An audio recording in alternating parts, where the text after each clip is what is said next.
right, all right. Hello, hello, y'all. Thank y'all for joining for session two, week two, right? Our Women's History Month conversation, building through their eyes, women in the community, right? Because we know we're out here getting it done. A lot of people out here doing this good work. So today, we are joined by one of our panelists, Anika Leonard, right? My twin, my namesake, Yes. and she is the CEO of Priceless Insight. Okay, so we'll be speaking with her. Our other panelists had a family emergency, so our thoughts and prayers are with her at this time. Yeah, we're gonna go ahead and get into it. Hey, Quasia, how you doing? Thank you for checking in. Hi. Yeah, we're gonna go ahead, y'all. Good conversation, right? We're gonna try to make sure we giggle a lot. I'm gonna say that when we talk, we giggle Yeah. a lot. So listen, y'all get y'all some chuckles in today too. How about that? hmm So, Miss Leonard, what is a hobby or interest that you have that might surprise people? We get loose first. We get a little loose before we get into. Okay. Hmm. Okay. So a hobby that might surprise people. Let's see. Okay. So when I was younger, I loved to cross stitch. Like, yeah, I really love to cross stitch. And I've actually been thinking about, oh, and I learned to crochet. So I've been thinking about getting back into both of those things. Okay. But one that I currently do is I kind of scrapbook. I do my own version of scrapbooking. So that might surprise some people. Okay. I said, but definitely still in your creative lane. So all of Mhm. it. I get it. I get it. So, and I don't know. I was like, I don't know, depending on how long people have known me, this may or may not be surprising. But I actually am a former dance teacher as well. Oh, So, right, the math teacher, I did dance classes and things on on the side. I was the sponsor for the school dance team, in middle school. And yes, that was me. oh, So, that's dope. well, New Orleans people, we music is in our bones. Yeah, We love it, love it. that's dope. Okay, so one more, Mhm. right before we start rolling a little more. So, what are three words? This is kind of a common question, but sometimes one of the hardest questions for people to answer. So, if you had to choose three words to describe yourself, what would they be? Dope, because it's one of my favorite words. Like, um, innovative Hmm. and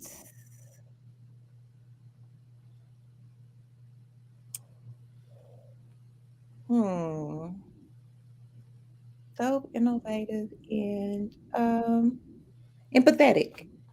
I was going to say something about committed, like you're truly committed and compassionate. Okay, Well, thank yes, you. I agree. I agree with your three words. Okay. And you just reminded me. I was like that. I think I was at Essence Fest one year, and they were Mhm. selling some earrings that said "dope," and I was like, I don't know. Do you have a pair? Nope, not yet. Look, we'll chat a little bit offline about that. Make that happen. Okay. Yes, because I see you making your statement with the earrings. I like those. Yes, I love my earrings. I don't know if y'all Mhm. can see them. It's the black woman. Yes, Yeah, yes, yes. love my earrings. So, first question is we're really, reflecting on not just Women's History Month, right? Kind of trying to approach this kind of how we did for Black History, not just thinking about the past, but also thinking about the future, right? Mhm. We have to do both. In my Shannon Sharp voice, both. BOAF, right? Okay. So, who do you feel like are some unsung heroes, some women in history that you believe deserve more recognition? Mm. Okay. I would say one is Shirley Chisholm. Okay. And I learned about her fairly late, and I'm not a Shirley Chisholm expert or anything. I just know that I love the idea, like a lot of us, like we all like parade and just really encourage Auntie Maxine. Hmm. But Shirley Chisholm, Was the you first. know, Mhm. she paved the way for Auntie Maxine. And so the unbought and unbossed, like uh, pulling a seat, if they don't create a seat for you, bringing your own seat to the table. Mm-hmm. If that's the table that you need to be in, like that really inspired a lot of the attitude, the perseverance. It really inspired a lot of what I do. And I bring that to mind, when I feel like I'm not welcome in a space. But I know that my voice is needed in that space because of Mhm. who I am, what I represent, the experiences that I hold, both myself and those of others. So, yeah, she's one. And then can I do one more? Yes, you sure can. Listen, this is literally your show. So, Oh, listen, now you ain't saying nothing but a word, okay? But Octavia Butler is another one because I love like Afrofuturism and fantasy, like especially like African fantasy. Like it is my jam, okay? And Octavia Butler, I believe she was a real visionary because she wrote about a lot of things that we are seeing today, Mhm. back before I was even born, you Right. know. And so, definitely Octavia Butler. Like I really get into her books and her stories and her the depth of her characters. I'm just like, we don't really see that in a lot of media, the depth of Black female antagonists in our characters. So I really love Octavia Butler.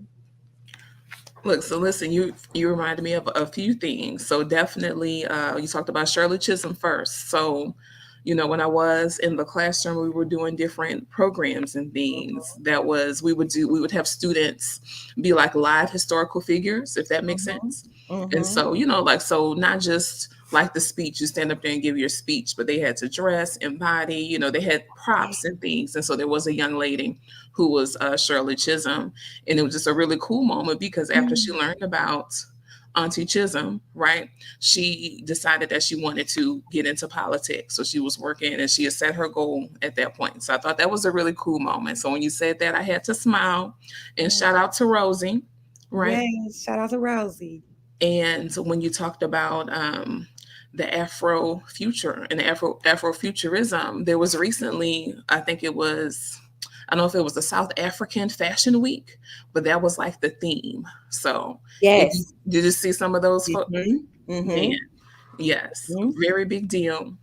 So you mhm. started to talk about it some, but if you could say more about the work that you do, who you support, where you work, what kind of spaces. Okay. So, the work that I do is actually very personal and very intentional. I am a survivor of domestic violence and sexual violence, stalking, trafficking, and dating violence. And so, that combination of violences are usually grouped as like gender-based violence. And so, and I didn't say like child sexual assault, but that's really where it began.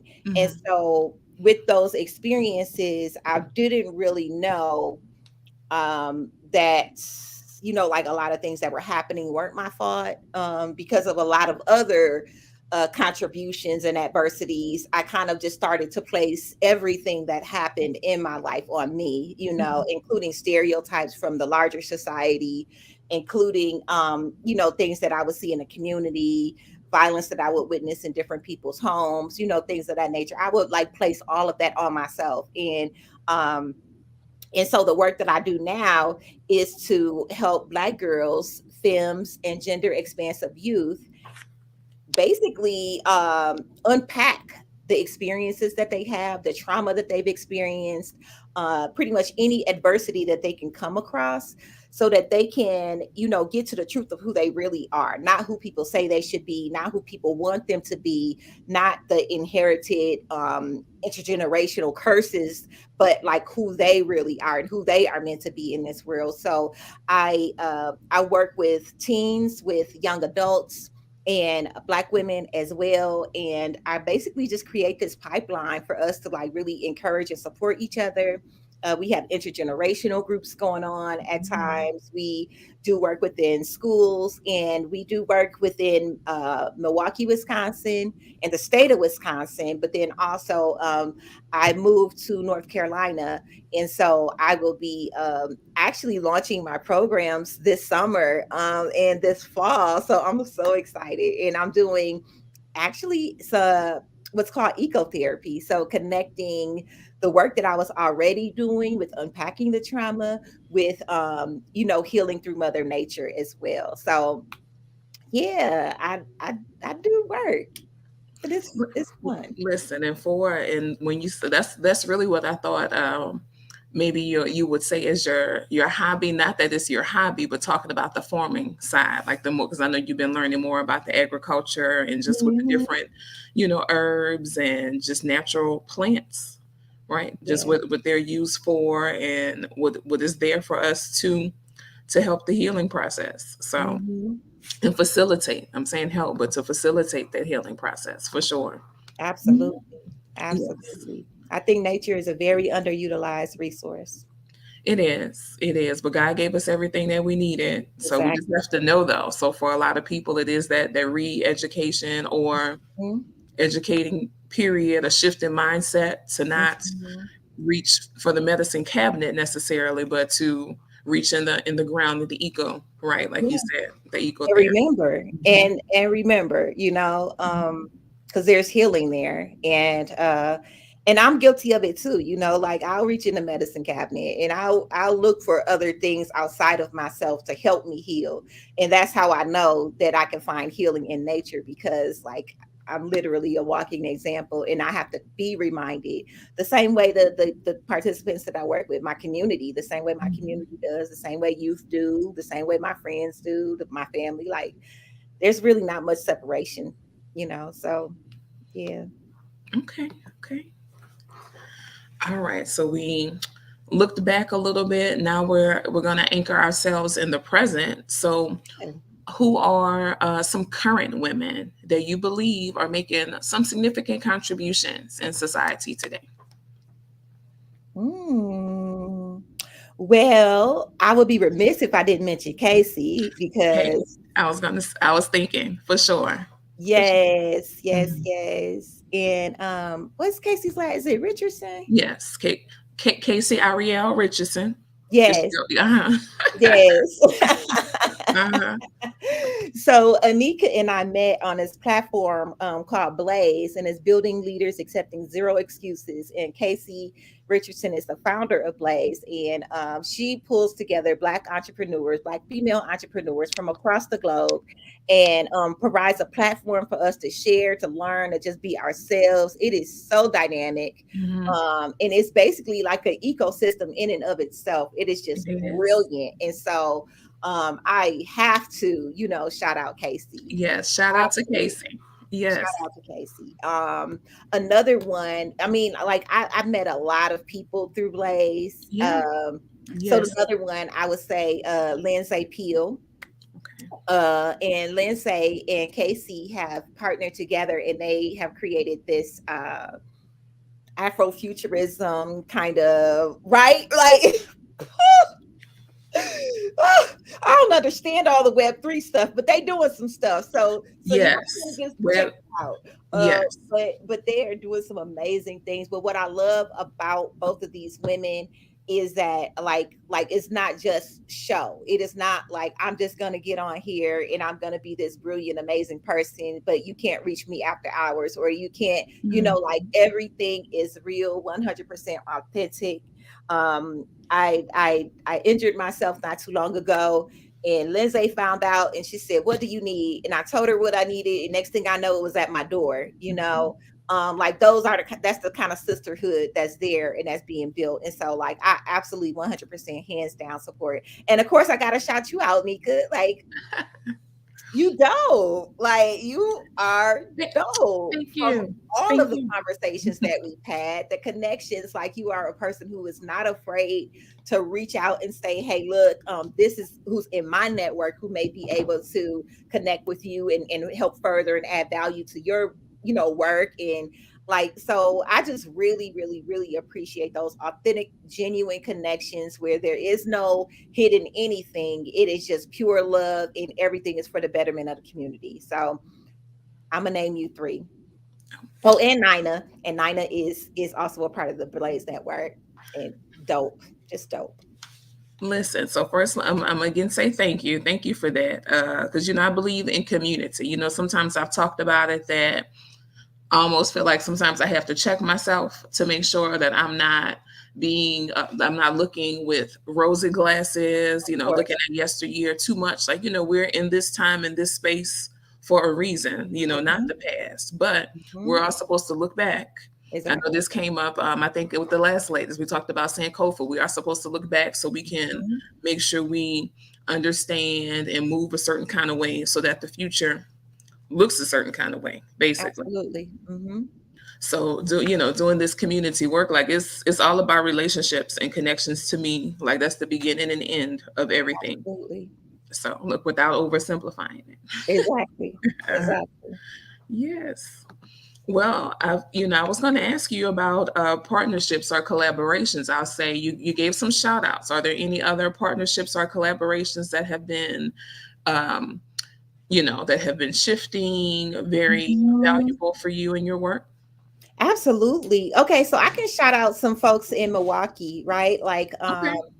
so uh I was one of those entrepreneurs that was like really, really behind the scenes. I did not like to be seen. I just wanted to do the work, you know. And Hmm. so but my work was noticed, by a group, by a woman in particular. Her name is Charlene Moore. And she is known nationally for her work with young people. Her organization was called Urban Underground. And man, like she took me in, gave me an office, was my fiscal sponsor. Like is like I see her as a mentor. I mean, we're friends, but I also like I really, really look up to her. And so that if it weren't for that connection, and if I'm being completely honest, if it weren't for her loving me through my healing journey, because like we really don't talk about it, but some, like, hurt people and heal people, Yes. right? And Yes. so I was a hurt person that didn't know how much I was hurting, Mm. while trying to do this work, Yeah. and being Oh, and authentic. that's yes. And so that awareness, because Mhm. yeah, because you'll accidentally bleed on Yeah. people. Mm-hmm. And I accidentally bled on her so many times, and she's Hmm. like, it's okay, and totally holding myself accountable and responsible for what I've said or what I've done or whatever had happened. But like it's I just feel like people like her are true angels, because everyone does not have the capacity. Everyone is not in a place where they're able to handle such things with grace, no Hmm. matter what it is. Some people, like, if you miss a phone call, then they don't want to ever talk to you again, Cut you off, right? you Just shut it know down. Yes. so Yes. she is definitely, like, I really, like, just really love and adore her. And another one is Nancy Yarbrough, and she's with Fresh Start in Milwaukee. And that's my big sis. Like, that is absolutely my big sis. Like, oh my gosh, I love Nancy. She's another one that I have a lot of young people who need things that I am not able to always provide because, like, I didn't have funding or whatever the reasons were, right? And Right. so Nancy would be that person who I say, like, I have a young person who's in need of shelter for the night, and Nancy would call me right away and be like, okay, Hmm. what do you need? And so and Serena Martin is another one. She has Mahogany Cares in Milwaukee. She's another, like, priceless We're gonna have to connection. make sure we tag all these people though, because you're giving them Yes. their shout out so they can get their flowers, right? Yes, we gonna get them they flowers. Yes. And the city of Milwaukee's Office of Violence Prevention. When I was, like, struggling to get to do the work that I wanted to do, like, they saw the vision and they, stepped in and were like, okay. So one of the things that I really, really had a heart to do is to uplift the stories and the experiences of survivors of violence, right? Particularly sexual violence. And I had a group of young people who wanted to talk about what was going on with them. So I had an event called Denim, Diamonds, and Pearls, and denim represented the sexual assault awareness around Denim Day.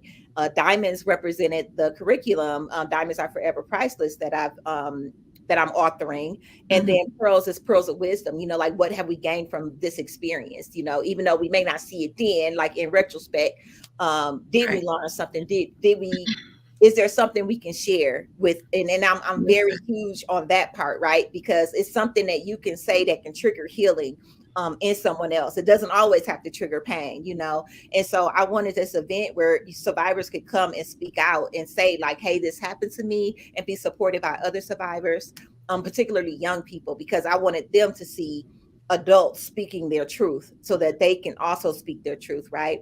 And the Woo. city of Milwaukee believed in me. They invested in me. Um, and for that, I will forever, you know, forever, ever be grateful for that. And Reggie Moore is another one. So him and Charlene are married. And so he's another one who was over the Office of Violence Prevention for a while, who was really instrumental in making sure that, you know, like I got the funding that I needed to Mhm. uplift the experiences of young people. So yeah, my Milwaukee folks, man. And I hope I didn't forget anybody, but if I did, it's the concussion. It ain't me. Okay. But I love y'all. I love my Milwaukee folks because, like, you know, they carry me. And I'm still with them, you know, and they Hmm. still with me. And so, listen, so many things you talked about that. You said sharing the pearl, so that reflection. So, Mm-hmm. reflection just in life, period, is immensely powerful. Like you said, it can be transformative, right? You said it can spark Mm-hmm. healing. It doesn't always have to just the, a lot of times, just, I don't know if it's because it's 2023 or what, but people really don't slow down enough to reflect, Mm-hmm. right? So sometimes, we're busy looking at, sometimes I say like a checklist versus the dominoes. Like when, Yeah. when people stack the dominoes and it makes that beautiful, like mosaic, the art, like the little ripples, and it creates a Mm-hmm. beautiful new picture. But if Yeah. we're busy looking at life like a checklist versus realizing we're Mm-hmm. stacking dominoes and the impact is happening and the ripples are going, because we don't stop and look, then we're missing out on a lot of, one, sometimes, giving yourself that pat on the back, that Yeah. win. Yeah. Yeah. And then two, just understanding where to best put intention and energy, because you're busy worrying about the next Exactly.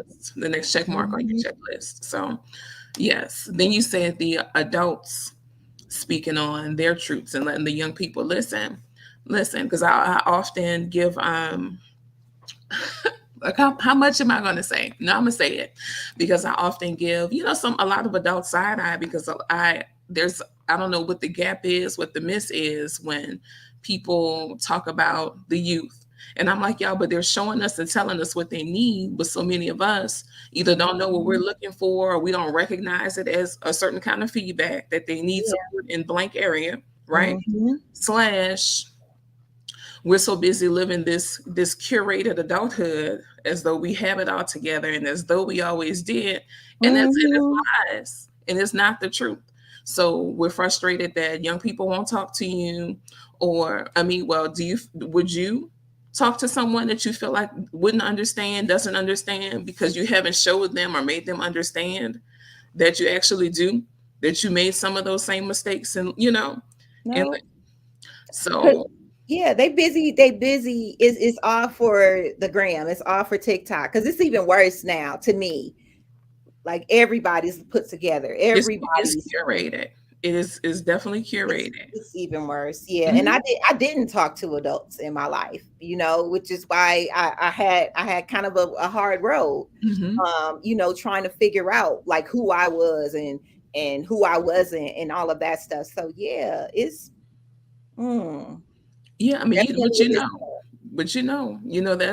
that's like my hard work. Like, yes, I operate in a couple lanes, right, all around social emotional intelligence, but Mhm. helping those young people navigate, Yeah. that's my hard work right there. So Mhm. that, but a big portion, when people start fussing, I'm just like, are you finished? We're the Right. ones raising them, so we need to hold that mirror up. Mhm. Anyway, Yeah. because that's a whole, That's yeah, we could sit there, we I get can, some and I've done tea some lives. and So listen. So I wanted to ask you though, for your work, what do you feel like is your biggest accomplishment so far? I'm gonna say so far, because we're launching some more things, some more greatness coming. So what's been your biggest accomplishment so ooh. far? Okay, if I'm being completely honest, And please do. Yes, yes, and because I mean, I don't really know another way to be anyway. So, but so my I have a 28-year-old non-binary child Mhm. or adult child that works with me. Mhm. And if I'm being completely honest, mending our relationship from like the time that they were younger to now, like mending our relationship to the point where we work together, to the point where I am identified as their best friend. And like we just took a road trip to LA Fashion Week, where they were a designer, like that is one of my biggest accomplishments. It is like not like I'm not just in front of young people saying like, "Hey, I'm a trusted adult." I'm doing the work Right. in my own family. I also have a 27, well, soon to be 27-year-old young man, and I'm doing the work in my own family and on Mhm. myself so that I can continue to be the person that young people come and talk to, like not just a face or a figure. It's just like, no, I got to do the work and I'm doing it. And it's hard, but we can do it and we can make it happen. So that's Mhm. my biggest accomplishment. And I appreciate that perspective. I appreciate that. So not just like you said, not just talking about it, but making sure to do the work. But then also these conversations, like we said, you and I have real conversations, or we put some things on the table, and so Mhm. like we have to do that, not just on a live, but clearly at home first. At home Mhm. first. Yeah, I think you've heard me talk about this. I call it skill set amnesia, right? People do what they do, they carry it, they check all the Mhm. boxes, collaborate well, communicate well at work, but something happens when they cross the threshold at home. They don't give Yes. that same. So so we look, we're leaving skill set amnesia behind, and we're making Mhm. sure we do the work in our primary space first, Mhm. for sure. Absolutely.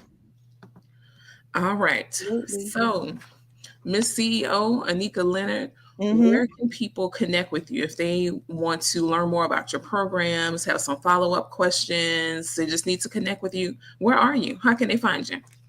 Well, you can find me on all the social medias. So I'm not as active on Twitter though, but everything is Priceless Insight. PRICELESSINCITE. Everything is Priceless Insight on Instagram. It's Anika Leonard on LinkedIn, and but Facebook, I'm active on that as well. So it's Priceless Insight. And if you want to email me, it's Anika, ANNIKA, at pricelessinsight.org. And that's the way you can email me. And yeah, so that's my contact information. And I look forward to hearing from anyone. If you are a parent who has questions about how to get over some things or how to move through some things with your child, if you are a young person who's like, hey, how do I do this or how do I get involved? Like, please reach out. I look forward to hearing from you. Yes, yes, y'all. Yes. So Anika says slide in her DMs, y'all. She will Right write you in. back, right? You found me. Yes. Yes. So Anika, thank you so much for joining. I really wanted to close the show with the quote. I've been closing them out with the quote. So let me share Mhm. this one and you tell me if it resonates with you or not. Okay. Okay. So the success of every woman should be the inspiration to another. We should raise each other up. Make sure you're very courageous. Be strong, be extremely kind, and above all, be humble. And that's by Serena Mhm. Williams. Yes, So, as we talk about this community work, very, very good principles, very good things, I think, that she said to consider and keep in mind. absolutely. I agree. I love me some Serena too. So, Mhm. yeah. So that helped, huh? For Yes, it does. yes. All right, then. Well, thank you again for joining. And Yeah, thank you I'm for going to having go me. ahead and wrap us up. All right. All right. Bye bye, y'all.